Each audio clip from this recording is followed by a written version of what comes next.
Alright, welcome everybody. My name is MrLlama and I'm casting with zanderfever today. This is game 2 in the BeGosu weekly round 1. Or 2 possibly. I think it's 2 because we did not have a huge showing, so go and sign up for that in the future. But this is going to be between aiRInhale, our orange Protoss, down in the bottom right corner, and spawning in the top left corner we do have our blue Terran player, SCSLyra, and he is currently up 1-0 in the series after some nice strong play in that first game, just doing everything right. Yeah, it was seriously impressive. He managed just to completely out macro Inhale's very macro oriented opening. Right. And he was just macroed very nice. He was getting up his upgrades. He got a lot of units out quite quickly. Did a really just normal, standard, and well executed just one Rax expansion, and it was very, very nice because everybody sees crazy aggressive openings like Cloak Banshee, 2 Raxes just to kill your Protoss opponent outright, and it's rather refreshing and impressive to see standard play work out standardly and win standardly. That's something personally I feel get to see. Talking about standard play, we do have a strange gateway pylon setup going up over here by aiRInhale, so possibly see something funny with that stuff over there, or just some sort of strange preference of his. I'm not a big fan of it though, as that is very easy to pick off later on by the Terran player. If he just has a single medevac or something, or anything to really scout up that high ground, he can just go over there, pick off the pylon and gate, and then run away. Yeah. He may just be doing... It's actually something that I think can be kind of fun at times, but he could literally just be doing normal things and might try to make it look weird. Yeah, I mean, I think that's what he might be doing, because nothing looks too strange or out of the ordinary right now, and of course, Lyra is going to scout over there, but I just think it makes him a little bit more vulnerable to getting that picked off. And I love how SCSLyra is kind of waiting for that probe to go down for an expansion so he can try and block it. That's definitely what he was showing there with his SCV a little bit earlier, so just trying to get ahead. And a pylon block as well by aiRInhale to stop the expansion from going down immediately. The funny thing is, if you look at the money for Lyra, this isn't going to delay him at all. It's going to get cancelled, and it doesn't even matter because 400 is just coming in now. So there's the 400, so no issues delaying that. And I'm kind of surprised that Lyra just didn't throw down an eBay with his SCV that was around there, because that's something that Terrans have toyed with, and it's always a good little move just to try and delay it and then mostly annoy the Protoss. Yeah, I used to, when I was Terran, I would throw down the eBay sometimes just to kind of be annoying. Yeah, it's just the same thing as the pylon, and now as a Zerg player, of course, I get pylon blocked every, game. So, but you just kind of learn to deal with it, take your third first instead, or whatever it is. But the thing with the pylon blocking on a Terran is he can just build the command center right next to it and then lift it. So that's the one nice thing that they really have, is they can just build it next to it anyways, then lift it and drop it after they kill your pylon. So not as effective pylon blocking a Terran player as it is for a Zerg player. Yeah.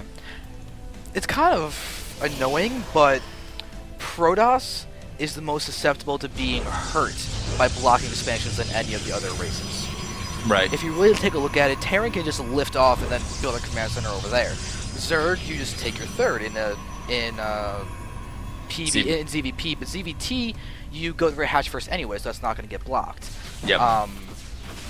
And Protoss, you can't really take your third, and your buildings don't fly. Yeah. So that's kind of unfortunate.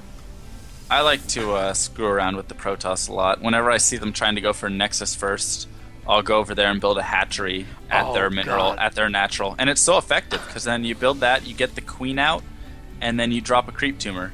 And they can't take a natural for at least until they get a robo out, which they don't even really think about for a while. It is one of the greatest strategies, and you are almost always ahead as a Zerg player if you just play it right.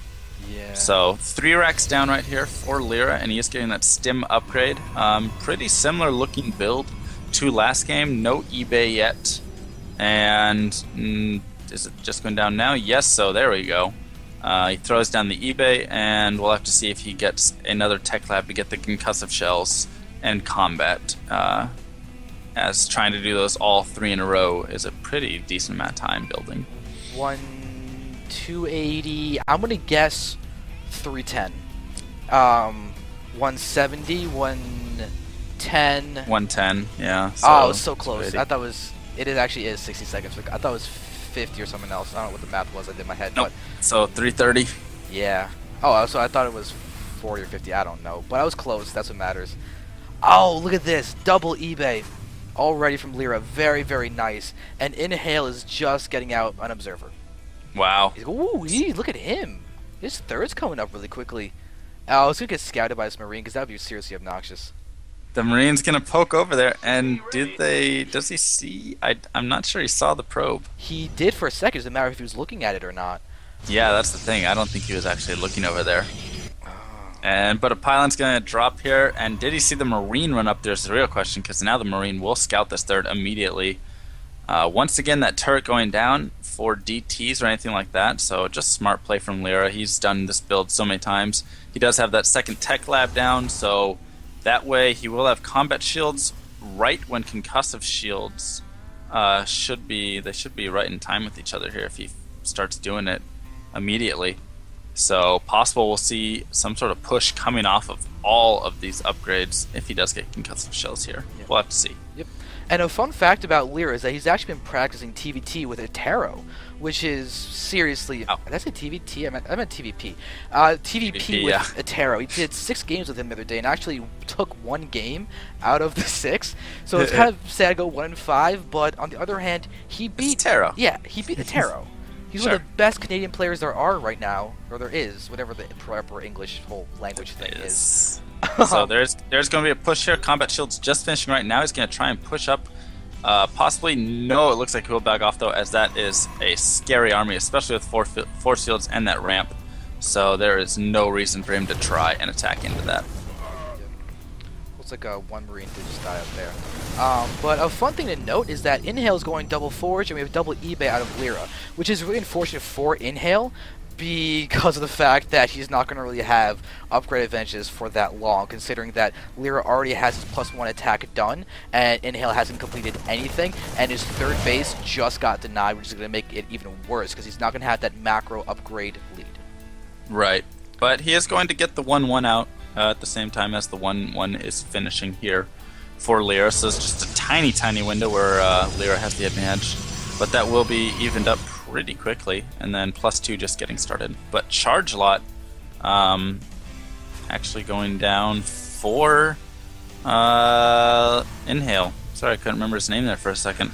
So Inhale going to get charged, and interesting choice. I mean, he doesn't have a very zealot focused army at the moment, but if you can get those force fields down and you can get those units trapped, which he does have a decent amount of sentries with a lot of energy right there, then charge lots will just tear away at a Terran army.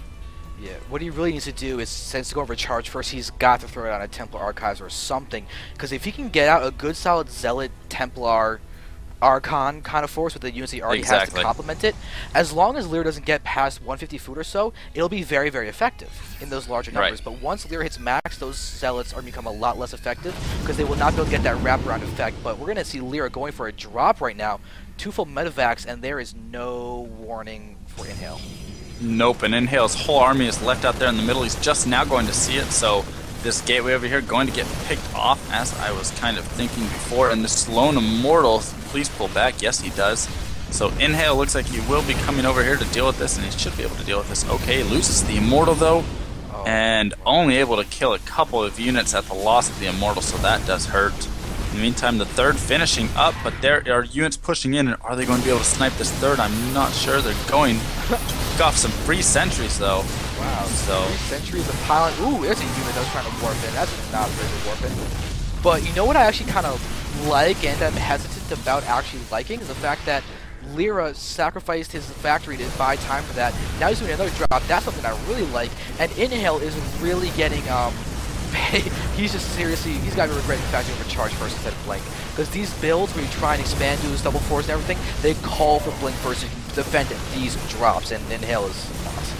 Yeah, and that's why I was a little bit shocked. And here we go. We do have a big engagement. The force let's go down, trapping a few of those units. But the army size is so big for Lyra now, as he was able to pick off a lot of stalkers, a lot of immortals, a lot of sentries.